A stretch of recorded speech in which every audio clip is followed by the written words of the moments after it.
সংবাদমেল পাতাৰ উদ্দেশ্যটো আমাৰ বাবে অলপ জৰুৰী বুলিও আমি অনুভৱ কৰিছোঁ। গতিকে এই সংবাদমেলখন কিয় আয়োজন কৰিছে সেই কথাবোৰ মই অলপ ক'ব লাগিব। বিশেষকৈ এই খাঙাৰ বস্তি বুলি কয় বা খাঙাৰা ৰং বুলি কয়, এই ঠাইত অতি শীঘ্ৰে গ্ৰীণফিল্ড এয়াৰপৰ্ট ইয়াত কাম কৰা ষ্টাৰ্ট হ'বগৈ। আমি খবৰ এটা পাইছোঁ 1-2 মাহৰ ভিতৰতে কাম ষ্টাৰ্ট হ'ব। গতিকে আমি ইয়াত বসবাস কৰা লোকসকলৰ ক্ষেত্ৰত আমি সমগ্ৰ ৰাইজক আমি অৱগত কৰিব বিচাৰিছোঁ। লগতে কাউন্সিলৰ অথৰিটি CM ছাৰৰ পৰা আদি কৰি সকলো বিষয়ববীয়াসকলকো আমি এই কথাবোৰ অৱগত কৰিব বিচাৰিছোঁ যে ইয়াত আমি বিৰোধিতা কৰিবৰ বাবে সংবাদমেল পাতা নাই। কোনোবা CM EM ছাৰসকলৰ কাৰণে আমি কিবা বিৰোধ মন্তব্য দিবৰ বাবে আমি ইয়াত সংবাদমেল পাতা নাই। আমি ইয়াত সংবাদমেল পাতিছোঁ যিহেতু ইয়াত বসবাস কৰা লোকসকলৰ দুখ বেদনা কি আছে, তেওঁলোকৰ সমস্যা কি আছে, তেওঁলোকৰ লগত এতিয়া সমস্যা নতুন কি আহি আছে, সেইখিনি কথা অৱগত কৰিবলৈ আমি সংবাদমেল পাতিছোঁ। 1 নম্বৰ কথা। 2 নম্বৰ কথা, আমি ক'বই লাগিব যে ইয়াত 2011 চনৰ পৰা ইয়াত বসবাস কৰা মানুহ আছে আৰু 2018 চনৰ আমি গম পোৱা মতে 2018 চনৰ পৰা ডিমাচা সম্প্ৰদায় মানুহ আৰু গাৰো সম্প্ৰদায় মানুহ CM ছাৰে তেখেতসকলক অনুমতি দিছে, তেওঁলোকে অনুৰোধ কৰিছে। গতিকে তেওঁলোকে ইয়াত আহি আমাৰ এই কমিটিত আলোচনা কৰি তেওঁলোকে এইখন ঠাইতে গাঁও সাজিছে, বসবাস কৰি আছে। 2018 চনৰ পৰা আজি 2023লৈকে তেওঁলোকে নিজৰ গাঁও হিচাপে আছে, নিজৰ গাঁওবুঢ়া আছে, ডিমাচাও আছে, গাৰো আছে আৰু কাৰ্বিটো তেনেকুৱা 2টা গাঁওটো আছে, যথেষ্ট জনসংখ্যা আছে। তাৰ লগতে ক'ব বিচাৰিছোঁ যে এয়াৰফিল্ড যে আহিব, আমাৰ ইয়াৰ ৰাইজে কোনো আপত্তি কৰা নাই, আমি সমৰ্থনহে জনাইছোঁ। কিন্তু ইয়াত বসবাস কৰা আজি 10-12 বছৰ লোকসকলে নিজৰ ঘৰ এৰিব লাগিব, নিজৰ খেতি বাতি এৰিব লাগিব, বাগান এৰিব লাগিব। গতিকে তেওঁলোকৰ কথাটো, আমাৰ কথাটো এইটোৱে যে তেওঁলোকে পাবলগীয়া যিখিনি প্ৰাপ্য সেই কিন্তু তেওঁলোকে পাবই লাগিব, তেওঁলোকৰ অধিকাৰটো ৰাইটটো পাবই লাগিব। লগতে অলপ আগতে অৱগত কৰিছে যে 12,337 বিঘা মাটি এই ছাৰ্ভে এৰিয়াত আমি পাইছোঁ। তাৰে 50% ফৰেষ্ট লেণ্ড হয়, DCRF হয়, বাকীখিনি কেডেষ্ট্ৰেল আৰু নন কেডেষ্ট্ৰেল আছে। গতিকে 12,000 বিঘাৰ ভিতৰত 8,000 বিঘা এয়াৰফিল্ডৰ কাৰণে তেওঁলোকে এগ্ৰিমেণ্ট কৰি আহিলে আমাৰ CM ছাৰসকলে, কাৰ্বি আংলং অট'নমাছ কাউন্সিলে। গতিকে 4,337 বিঘা মাটি আমি CM ছাৰ বা আমি কাউন্সিলৰ দায়িত্ব লোৱা ব্যক্তিসকলৰ কাৰণে সেইটোৱে অনুৰোধ কৰিছোঁ যে এই 4,000 বিঘা মাটিটো 4,337 বিঘা এইখিনি মাটি অন্তত ইয়াত বসবাস কৰা লোকসকলৰ কাৰণে স্থায়ীভাৱে বসবাস কৰিবৰ বাবে তেওঁলোকক পটা প্ৰদান কৰিব লাগিব আৰু সেইখিনি মাটি তেওঁলোকক দি দিব লাগিব। সেইটো এটা আমাৰ ফালৰ পৰা অনুৰোধ আৰু বা আমাৰ ফালৰ পৰা ক'বলগীয়া কথা। লগতে যিসকলে তেওঁলোকে ইয়াৰ পৰা ঘৰ বাৰী এৰি যাবই লাগিব, অন্য ঠাইলৈ, বেলেগ ঠাইলৈ ঘৰ সাজিব লাগিব। গতিকে ইয়াত তেওঁলোকৰ মূল্যৱান ঘৰ, মূল্যৱান খেতি বাতি সকলো নষ্ট হ'ব। গতিকে তাৰ বিনিময়ত যিটো কম্পেনচেশ্যন বুলি কয় সেই বস্তুটো তেওঁলোকে পাবই লাগিব, সেইটো কথা মই ক'ব বিচাৰিছোঁ। লগতে ইয়াত কিছুমান কথা আমি নাপাতিলে নহ'ব।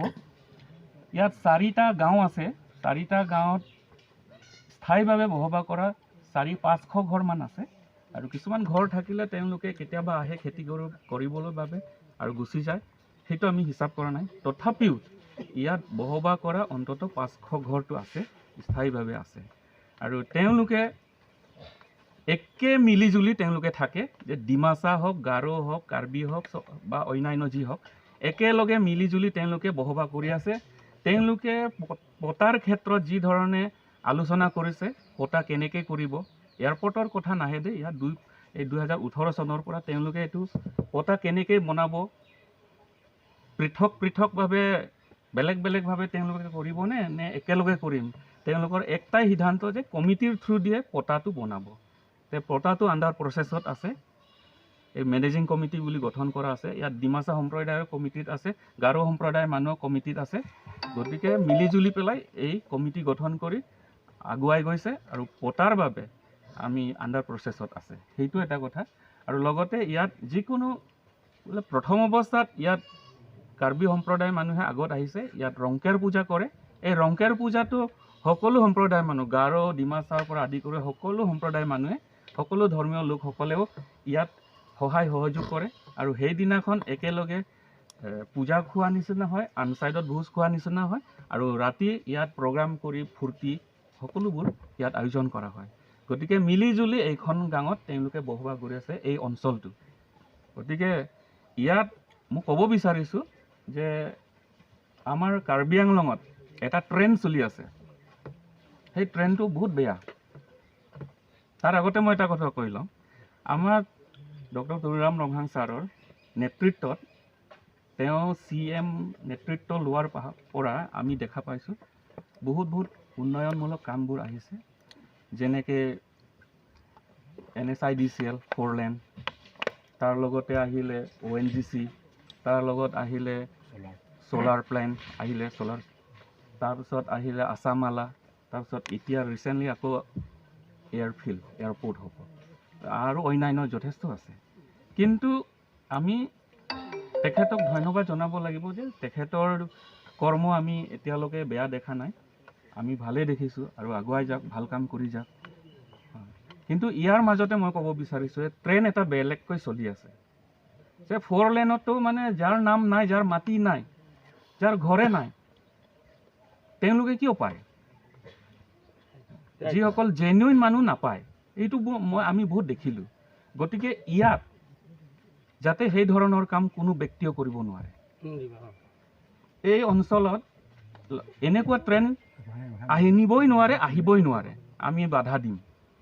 যে ইয়াত স্থায়ীভাৱে বসবাস কৰা লোকসকলে, তেওঁলোকৰ ইয়াত ঘৰ আছে, তেওঁলোকৰ ইয়াত খেতি আছে, তেওঁলোকৰ ইয়াত মাটি আছে।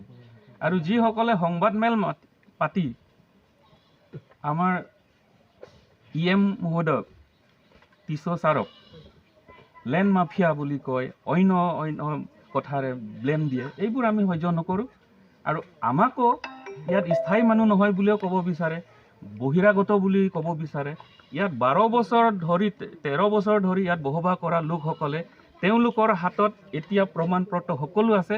তেওঁলোকে ইয়াত থাকি তেওঁলোকে নিজৰ ভোট দান কৰি ভোটাৰ অধিকাৰ সাব্যস্ত কৰে। তেওঁলোকে ইয়াত থাকি তেওঁলোকৰ আই কাৰ্ড আছে, যিমান লাগে চব আছে, ভোটাৰ IDৰ পৰা আদি কৰি বেংক পাছবুকৰ পৰা আদি কৰি পান কাৰ্ড, আধাৰ কাৰ্ড সকলো তেওঁলোকৰ হাতত আছে। ইয়াত বসবাস কৰা পাৰ্মানেণ্ট বুলি এইবোৰ প্ৰুফ আছে। আৰু যদি বেলেগ মানুহে যদি কয় সংবাদমেল পাতি পেলাই, তেওঁলোকক আমি চেলেঞ্জ কৰিছোঁ, তেওঁলোকৰ ইয়াত স্থায়ী বাসিন্দা বুলি তেওঁলোকৰ প্ৰমাণ দিব পাৰে নেকি? এটা ভোটাৰ ID দেখাব পাৰিব নেকি? এটা পান কাৰ্ড দেখাব পাৰিব নেকি? আধাৰ কাৰ্ড দেখাব পাৰিব নেকি? আনহাতে তেওঁলোকৰ খেতি আছে বুলি খেতিটো দেখাব পাৰে নেকি? মাটিটো দেখাব পাৰে নেকি? না ঘৰটো দেখাব পাৰে নেকি? কোনো তেওঁলোকৰ প্ৰুফ নাই।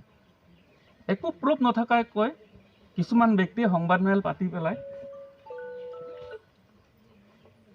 আমাৰ EM ছাৰকো গালে, বেয়া শব্দ ব্যৱহাৰ কৰে। লগতে এই অঞ্চলত বসবাস কৰা খিলঞ্জীয়া লোকসকল, এই অঞ্চলত থকা কাঙাৰ, এই অঞ্চলত থকা লোকসকলৰ কাৰণে বাহিৰৰ পৰা অহা বুলি কয়। এইটো তেওঁলোকে কোৱাটো কোনো উচিত নহয়, এইটো ইলিগেল হয়। গতিকে ইয়াত বসবাস কৰা লোকসকলৰ প্ৰতি মই নিৰমভাৱে অনুৰোধ কৰিছোঁ যে আমাৰ কাৰ্বি আংলং অট'নমাছ কাউন্সিলৰ CM ছাৰ ডক্টৰ তুলৰাম ৰমহাং, তেখেতে যাতে তেওঁলোকৰ ওপৰত, আমাৰ ওপৰত যাতে সঠিকভাৱে ব্যৱস্থা লয়, যাতে তদন্ত ভালকৈ যাতে কৰে যে এইসকল সঁচাকৈ ইয়াত বসবাস কৰা লোক হয় নে নহয়, সকলো প্ৰমাণ পত্ৰ চাই তেওঁ যাতে ভাল ব্যৱস্থা লয়, সঠিক ব্যৱস্থা লয়, সঠিক ন্যায় দিয়ে, তেওঁলোকৰ ৰাইট যাতে পায়, আৰু তেওঁলোকৰ যিটো মাটিৰ অধিকাৰটো, তেওঁলোকৰ ৰাইটটো যাতে পায়। আৰু লগতে তেওঁলোকে ইয়াৰ পৰা উঠি যাব লাগিব, যেতিয়া যিখিনি মাটি আগলিছে সেইখিনি যাতে তেওঁলোকৰ কাৰণে প্ৰদান কৰে, আৰু তেওঁলোকৰ কাৰণে যাতে পটা পৰ্যন্ত যাতে প্ৰদান কৰে, স্থায়ীভাৱে যাতে বসবাস কৰিবলৈ পায়। এইখিনিতহে আমি আমাৰ ফালৰ পৰা CM ছাৰলৈ অনুৰোধ আৰু আমাৰ EM ছাৰলৈ অনুৰোধ। PM Honorable Omar Singh Tiso. আপোনালোকৰ 4টা বস্তি ইয়াৰ ভিজিট কৰা বুলি শুনিছে। এই বিষয়টো আপুনি কিমান কম্পেনচেশ্যন পাব বা ম্যাদী পট্টা দিব, কিমান কি সান্তনা দি গৈছিল আপোনালোকৰ? যোৱা 2 সপ্তাহমান আগত আমাৰ কাৰ্বি আংলং অট'নমাছ কাউন্সিলৰ EM অনাৰেবল অমৰ সিং টিছো ছাৰে তেওঁ নিজে এই অঞ্চলত বসবাস কৰা লোকসকলৰ সমস্যাবোৰ চাবলৈ, লগতে এই অঞ্চলত কিমানটা ঘৰ, কিমান পৰিয়াল, কিমানটা জনসংখ্যা আছে এইবোৰ তেওঁ নিজে আহি ছাৰ্ভে কৰা হৈছে। তেখেতে তেনেকৈ গ্ৰীণ ছিগনেল এটা পোৱা নাই চাগে CMৰ পৰা, কিন্তু তেওঁ এটাই কৈছে যে ইয়াত আহি পেলাই কৈছে যে আপোনালোকে ইয়াত বসবাস কৰাটো আপোনালোকৰ ভুল বুলি কোৱা নাই, যে ইয়াৰ পৰা আঁতৰি যাব লাগিব অন্য ঠাইলৈ, আপোনালোকৰ কাৰণে প্ৰদান কৰিম, মাটি প্ৰদান কৰিম, কিন্তু ইয়াত এয়াৰপৰ্ট আহিব। তাৰ লগতে তেওঁ কৈ গৈছে যে আপোনালোকৰ কাৰণে ন্যায় দিম, এইখিনি কথাটো কৈছে। কম্পেনচেশ্যন কি দিব কি নিদিব সেইবোৰ কথাটো কোৱা নাই, কিন্তু ন্যায় দিম বুলি কৈছে। যে তেওঁলোকে আমি ভাবিলে যে সেইকাৰণে আমি পাবলগীয়া ৰাইটটো আমি পাম। এই ৰাইজৰ কাৰণে পটাৰ বিষয়টো লৈ আলোচনা কৰি আমি এক্টিভলি কাম কৰি আছোঁ। পটা ইয়াত এয়াৰপৰ্ট আহিব নাহিব এইবোৰ কথা নহয় দেই। এয়াৰপৰ্ট অহাৰ কথাটো যোৱা বছৰহে আমাৰ ইয়াত নামাকৰণ হৈছে যে ইয়াত আহিব বুলি। যোৱা বছৰ আগভাগলৈকেতো মাজভাগৰ লগেতো যোৱা বছৰৰ 2022 জানুৱাৰী ফেব্ৰুৱাৰীলৈকে ইয়াত নহয়, লাংকাইজান আছিলে। লাংকাইজান ছাৰ্ভে কৰাৰ পাছত তাত উইণ্ড ডাইৰেকশ্যন অন্যান্য ক্ৰাইটেৰিয়াবোৰ ঠিক নহয় বুলি কোৱাৰ কাৰণে ইয়াত আহি গৈছে। তাৰমানে যোৱা বছৰ 2022 চনৰ লাষ্ট পাৰ্টৰ পৰাহে ইয়ালৈ এয়াৰপৰ্ট আনিব বুলি জনাইছে আমাক, আৰু ছাৰ্ভে কৰিছে, সেইটো সত্য হয়। আপোনাৰ পৰিচয়? ধীৰেন তেৰণ। এইখন গাঁৱৰ লগত আপোনাৰ কি সম্পৰ্ক? এইখন গাঁৱতে মোৰ নিজৰ খেতি পথাৰ আছে, মোৰ ঘৰ আছে, মোৰ ভোটাৰ ID আছে, সকলো তথ্য আছে। মোক অন্য বুলি ক'ব নালাগে। এতিয়া মই ইয়াতে বাসিন্দা। মই এয়াৰপৰ্ট অহাৰ কাৰণে আহিছে বুলি কোনোবাই ভাবিব পাৰে, সেইটো অসত্য কথা। মোৰ ঘৰ আছে, মোৰ খেতি আছে, সকলো আছে। আৰু মই 2019 চনৰ পৰা ইয়াত আহিছোঁ। মই কিন্তু 20 চনৰ পৰা মই পটাৰ বিষয় লৈ মই আগবাঢ়ি গৈছোঁ, কাম কৰি আছোঁ। আণ্ডাৰ প্ৰচেছত আছে এতিয়াও, জাষ্ট টু এপ্ৰুভ EMত ইমানখিনি পৰ্যায়লৈহে আছে। গতিকে এইখন গাঁৱৰ বাসিন্দা বুলি মই নিজকে পৰিচয় দিব বিচাৰোঁ। My name is Fiorina Sangma. I am from Niksengri, Kangar Arong. I just want to give thanks to our CM Sir Tuliram Ronghang for bringing here to settle. Our Tuliram Sir, he told to the committee of Kangar Arong, and Kangar Arong committee told to our Garo leader, and Garo leader brought to this Kangar Arong place. And since 2018 March, we are settling here in Kangar Arong. Our Garo area name Niksengri, village name Niksengri.